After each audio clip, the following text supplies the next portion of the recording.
உங்க பொண்டாட்டிகளை கண்டிச்சு வைக்க முடியலன்னா என்ன விடுங்க. கண்மறைவா எங்காவது போயிடுறேன்டா. நீங்க உங்க பொண்டாட்டிகளோட சந்தோஷமா வாழுங்க. என்னால முடியாதுப்பா. எம்புட்டு கடன் இருக்கு? எம்புட்டு கடன் இருக்குன்னு கேட்டேன். மாமா இருங்க, நீங்க யாரும் இதுல தலையிட வேண்டாம், புரியுதா? பேசாம எல்லாரும் வேடிக்கை பாருங்க. ஏய், எம்புட்டு இருக்கு? அந்த நாதமுனிக்கு நான் எவ்வளவு கொடுக்கணும் சொல்லு.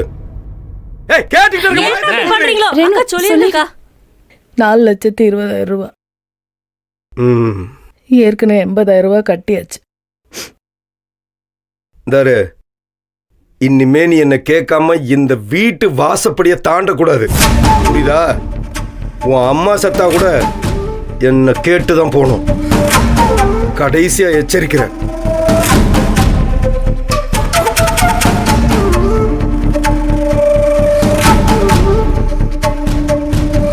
அக்கா விடுங்க, பயமுறுத்தி பார்க்க தான் இப்படிலாம் பண்றாங்க.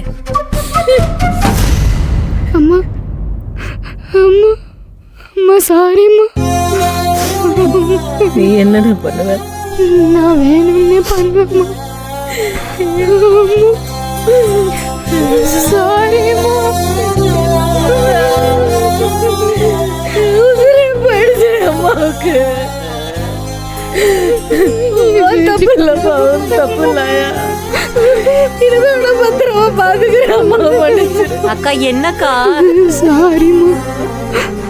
என்ன சொல்லலாம் தெரியும்? அக்கா இவங்க எப்பயும் போடுற டிராமா தானே, விடுங்க ஆடிட்டு போட்டோம். பைத்தியம் பிடிச்சா அப்படிதான் முத்தி போய் திரிவாங்கன்னு தெரியாது. உசுரோடவே இருக்க கூடாது. அவங்க பேசலாம் சரின்ற மாதிரி நீங்க நடந்துக்கிறீங்க. இப்படி பேசுறீங்க? புள்ள கிடைச்சிச்சுல, எனக்கு அது போதும். உசுர் போயிருச்சு. எது வந்தாலும் பாத்துக்கலாம். அழக்கூடாது, அழக்கூடாது.